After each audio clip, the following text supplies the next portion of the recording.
우리 한번 인사할까요? 옆에 누구와 함께 감사합니다. 다시 한번요. 감사합시다.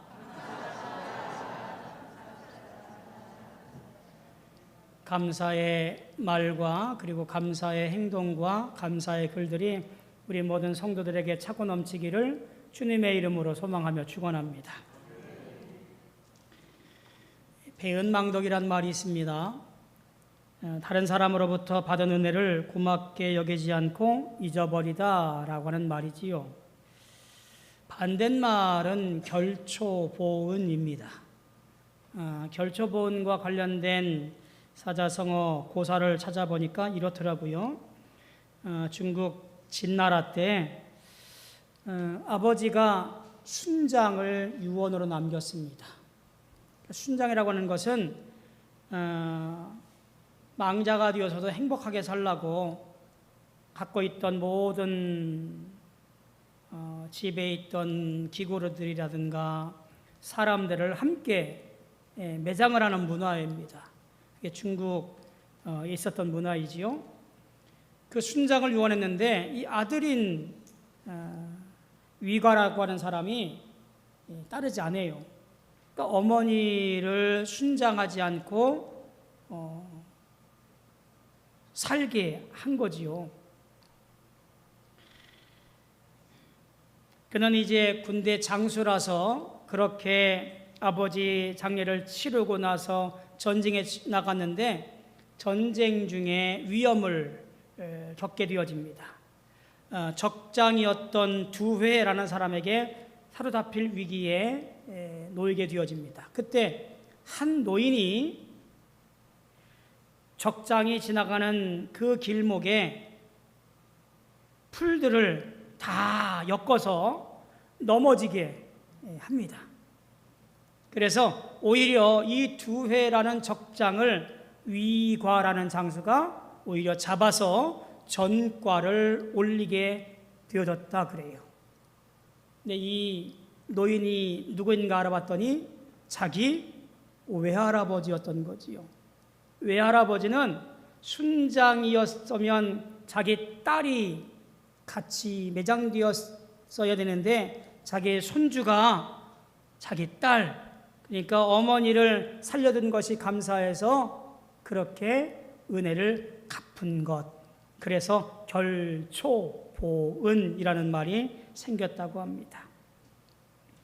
동서양을 막론하고 결초보은은 높이고 배은망덕은 낮추는 것이 동일합니다. 신앙생활은 어떨까요? 신앙생활도 마찬가지인지 싶습니다. 하나님의 은혜를 알고 감사하는 것을 귀하게 여기고요. 은혜를 저버리고 자기 마음대로 살아가는 것을 경히 여기는 것은 아마 같은 맥락이라고 보여집니다. 특히 값없이 주시는 은혜, 그것을 말합니다만 여러분, 내가 필요하면 뒤도 안 돌아보고 잊어버리는 것이 우리이지 싶어서 얼마나 가슴이 뜨끔하는지 알 수가 없습니다.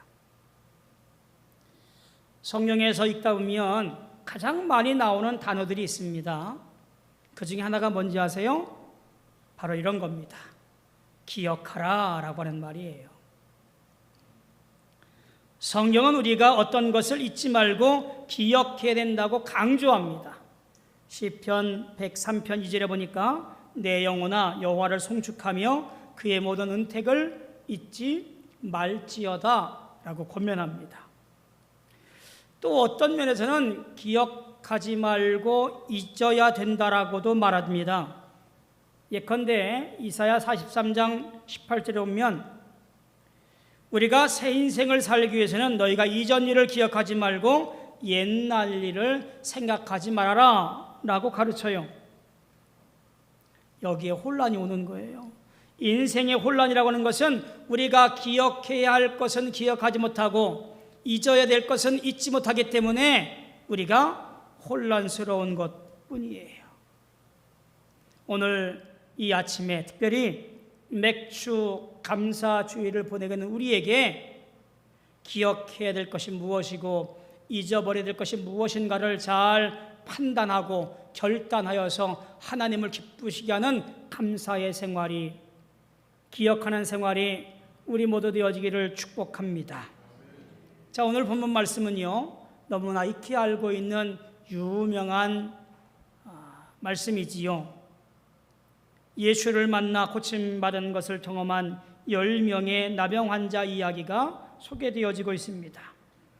10명이 함께 예수님께 우리를 좀 보아달라고, 우리를 좀 고쳐달라고 호소했습니다. 그리고 나란히 10명 모두가 다 고침받았습니다. 유독 고침받은 사람 10명 중에 한 사람만이 주님께 돌아와 감사를 드렸습니다. 10명 중에 한 사람만 고침받고 감사했다는 것이 아니라, 여러분 잘 보셔야 돼요. 10명 모두 다 고침받았고 그 중에 한 사람만 돌아와 예수님께 감사했다고 하는 것, 감사를 잊지 않았다라는 것입니다. 그래서 예수님 물어보아요. 그 9은 어디 있느냐? 그 한 사람이 그 감사를 잊지 않은 이유가 과연 무엇일까? 우리가 오늘 말씀 속에서 한번 고민해보고 유추해 볼 수 있기를 바랍니다. 더불어서 잊지 말아야 할 것, 그것이 감사인 것을 한번 되짚어 생각해 볼 수 있는 시간들 되어지기를 바랍니다. 첫째, 하나님의 은혜를 잊지 말아야 하기 때문에 그렇습니다. 예수님께서 예루살렘을 향하여 가실 때에 사마리아와 갈릴리 사이라고 하는 분명한 지명을 말해요. 이게 무슨 얘기냐면 그 지역에 여느 환자들처럼 고울로부터 소외된, 그러니까 고울로부터 격리되거나 내쫓아진 이런 나병 환자들, 피부질환자들이 그곳에 모여 있었습니다. 이 경계 지역이다 보니까 사마리아 사람도 유대인들도 함께 섞여 있었다라고 하는 말이지요. 동병상련일까요? 지역에 상관없이, 신분에 상관없이 나병 환자로 겪어야 했던 수모와 외로움과 괴로움과 불행을 서로 부둥켜 안고 기대하면서 살았을 그들, 지나가는 사람에게 구걸을 해서 그렇게 목숨을 연명했던 사람들, 아마 이들이 사마리아와 갈릴리 사이에서 거했던 사람들일 거라고 보여집니다. 그런데 그 중에 한 사람만이 돌아와서 예수님께 감사를 표현합니다. 그가 누구였을까? 18절을 보니까 이렇습니다. 이 이방인 외에는 하나님께 영광을 돌리러 돌아온 자가 없느냐? 그러니까 예수님께 돌아온 사람은 유대인이 아니라 이방인 사마리아 사람이었다라는 것을 생각하게 되어지지요. 주님께 돌아온 사람이 이 이방인 사마리아인이었다는 것을 주목할 필요가 있습니다. 그의 이방인됨, 어쩌면 숨기고 싶었던 자기 자신이었을지도 모르겠습니다. 개 취급받으면서 살아온 인생이에요. 그의 조상들의 죄 때문에 사마리아 땅에 앗수로가 침략해오고 피가 섞이면서 동족들로부터 버림받고 그렇게 살았던 그들이었을 겁니다. 그런데 그것이 오히려 더 고침받고 나니 감사와 감동으로 느낀 이유였을지도 모르겠습니다. 아하, 나 같은 이방인에게도, 나같이 별 볼 일 없는 사람에게도 이와 같은 은혜와 축복이 임할 수 있다니.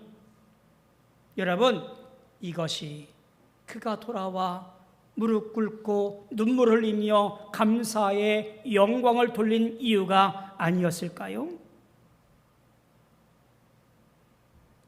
다윗은 평생을 감사로 살아온 인생이라고 해도 과언이 아닙니다. 그 원인이 어디에 있을까요? 한 나라의 왕이었으니까 먹을 것이 진진 넘쳐나고 권력이 막강하고 사람들이 내 앞에서 어찌할 줄 모르니 그는 감사할 것이 많았을까 싶지만 사실은 그것이 아니었습니다. 그가 늘 감사했던 까닭은 이런 것이었습니다. 사무엘하 7장 18절에 보니까 다윗 왕이 여호와 앞에 들어가 앉아서 이르되 주 여호와여 나는 누구이오며 내 집은 무엇이기에 나를 여기에 이르게 하셨나이까. 그러니까 그는 왕 위에 있으면서도 한 나라의 막강한 군주이면서도 지난날 가난했던 내 과거, 목동으로 살 때와 사울의 사위로서 도망 다닐 때, 저 엔게디 계곡에 숨어 있을 때, 저 블레셋에 들어가서 미친 척할 때, 그때마다 도우셨던 하나님의 은혜를 기억하며 그는 오늘도 감사하고 또 감사했던 거지요. 과거의 모습을 떠올려 본다면 우리는 감사의 조건들이 없는 사람이 없을 겁니다. 바울 사도는 우리에게 근본적이고 영적인 과거를 잊지 말라고 생각하라고 권면합니다. 에베소서 2장 11절 12절에 보니까 그러므로 생각하라. 너희는 그때는 육체로는 이방인이요 손으로 육체에 행한 할례를 받은 무리라 칭하는 자들로부터 할례를 받지 않은 무리와 칭함받은 자들이라. 너희는 그리스도밖에 없었고 그리스도 밖에 있었고 이스라엘 나라 밖의 사람이라. 약속의 언약들에 대하여는 외인이요 세상에서 소망이 없고 하나님이 없는 자이더니. 여러분, 이 모양새가 누구냐면 우리의 모습이더라 그런 거예요. 그와 같은 우리도 하나님께서 은혜를 베풀어 주셔서 부르시고 자녀 삼아 주시고 구원받은 백성으로 살겠으니 이보다 더한 감사가 어디 있겠습니까? 이것이 우리가 감사를 잊지 말아야 할 중요한 이유 중에 하나인 거예요. 또 한 가지는 감사는 지금 하십시오. 감사의 영성으로 평생 살아나는 것이 우리의 모습입니다. 과거이건 현재이건 감동을 붙잡고 살아가는 것이 올바른 신앙의 모습입니다. 14절에 보니까 뭐라고 되어 있습니까? 보시고 이르시되 가서 제사장들에게 너희 몸을 보이라 하셨더니 그들이 가다가 깨끗함을 받은지라. 자, 지금 고침받은 것은 현재 일이에요. 제사장에게 달려가서 내 몸이 깨끗하다고 판단받으려 가는 그 와중에 고침받았습니다. 틀림없이 10명 모두가 다 고침받았습니다. 한 사람도 병이 나은 곳에서 제외된 사람이 없어요. 그 중에 한 사람만이 예수님께 나와서 감사의 인사를 드렸습니다. 제가 생각해 볼 때 다른 9명도 감사의 마음이 넉넉했을 것 같아요. 그 어려웠던 나병 환자의 생활을 다 청산하고 버리고 이제 보통 사람같이 가족의 품에서 살아갈 것을 이제 보장받았으니 얼마나 감사하지 않을 수 있겠습니까? 그런데 이렇게 생각할 수도 있을 것 같아요. 제사장에게 먼저 가서 정상인이라고 판단받고 가족에게 가서 나 다 나았어 부둥켜 끌어안고 환영받고 그리고 내일쯤 시간 되면 그때 가서 내가 그분께 감사해야지 라고 하지 안 했을까요?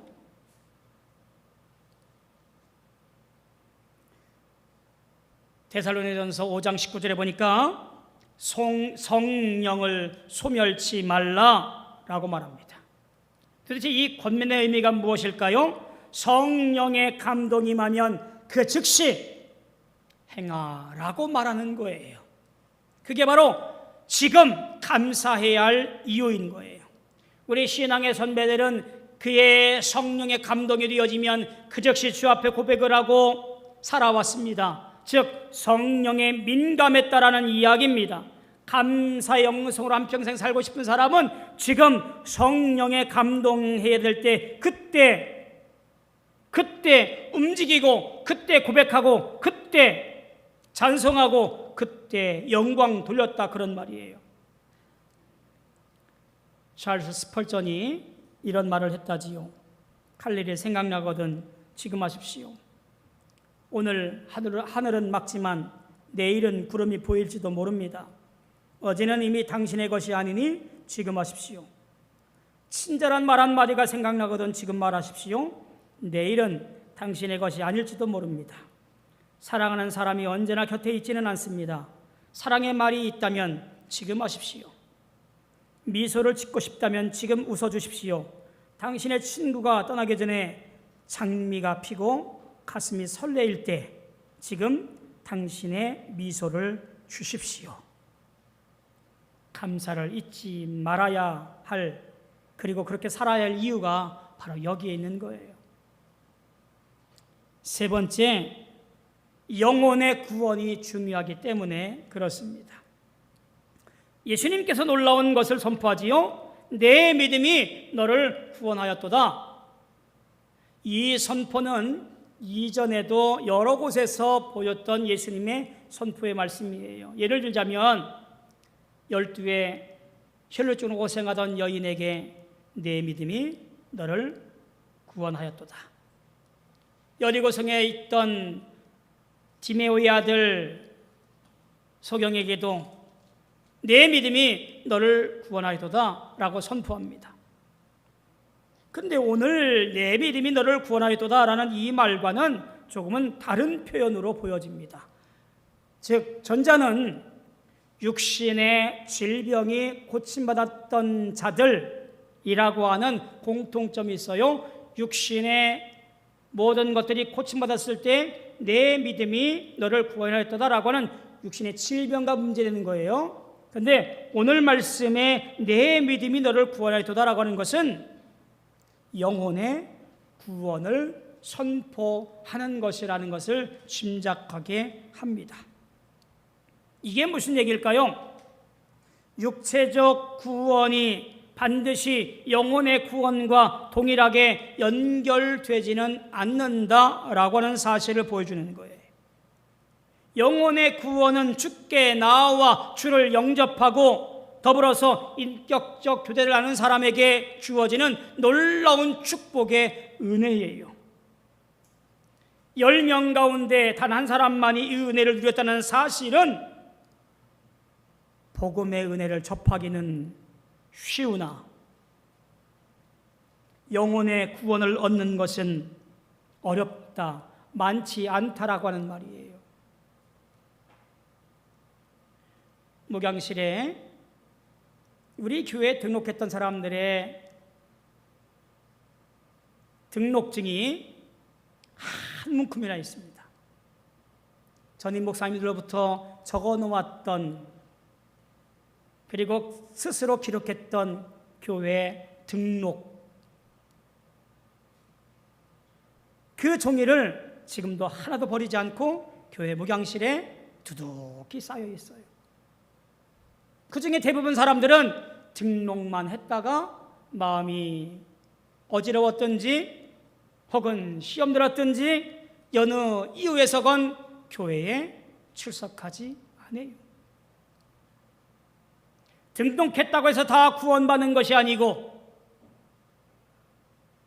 한때 은혜 받았다고 해서 다 하나님의 자녀가 된 것은 아니더라, 그런 말이에요. 고침받고 돌아와 주 앞에 엎드려 감사하자 예수님께서 뭐라고 말씀하셔요? 19절에 보니까 일어나 가라, 내 믿음이 너를 구원하였느니라 하시더라. 고침받은 일 때문에 감사했더니 그의 영혼이 구원받았다라는 놀라운 축복을 얻게 되었다, 그런 거예요. 확실한 것은 예수를 만나 멀리 서서 소리 높여 예수 선생님이여 우리를 불쌍히 여기소서라고 외쳤던 10명 모두가 다 육체의 질병은 고침받았습니다. 그러나 여기서 고침받은 한 사람만이, 그 사람만이 주님 안에서 영혼의 놀라운 구원의 은총을 받아 오직 한 사람, 예수의 참 제자가 되었다는 것을 보게 되어집니다. 사랑하는 성도 여러분, 믿음은 또 다른 측면의 감사예요. 이 감사는 놀라운 영혼 구원의 한 결과를 가져오게 된다라는 이야기죠. 감사는 믿음에서 나오는 열매 중 하나라, 그런 말이지요. 오늘 우리의 삶을 행복하게 살고 계십니까? 혹은 살고자 하십니까? 그만큼 멋진 감사의 삶을, 감사의 재단을 쌓으십시오. 우리의 삶이 힘들다 할지라도, 혹은 생명을 놓아버릴 만큼 괴로워도 감사를 잊지 말아야 할 이유가 여기에 있습니다.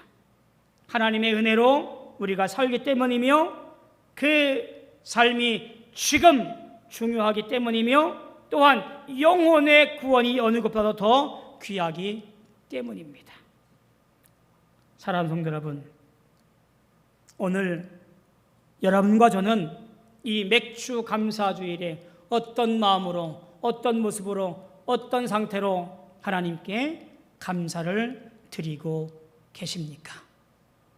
하나님이 기뻐하시는 진정한 감사의 주인공들이 되어지기를, 그래서 영혼의 구원의 축복을 받는 놀라운 주인공들 되어지기를 주님의 이름으로 소망하며 축원합니다. 기도하겠습니다. 고마우신 아버지 하나님, 은혜를 감사합니다. 주님의 은혜 가운데 쇠히 묻어 살게 하시니 감사합니다. 우리의 마음 안에 감사가 솟구치게 도와주옵시고, 그래서 어렵고 힘들고 눈물 나는 일이 있어도 오히려 감사함으로 말미암아 우리가 구원받은 백성의 표를 남길 수 있는 놀라운 삶을 살게 도와 주옵소서. 감사로 인하여서 구원을 완성해 갈 수 있는 복된 인생 되어지게 도와 주옵소서. 예수님의 이름으로 간절히 기도하옵나이다. 아멘.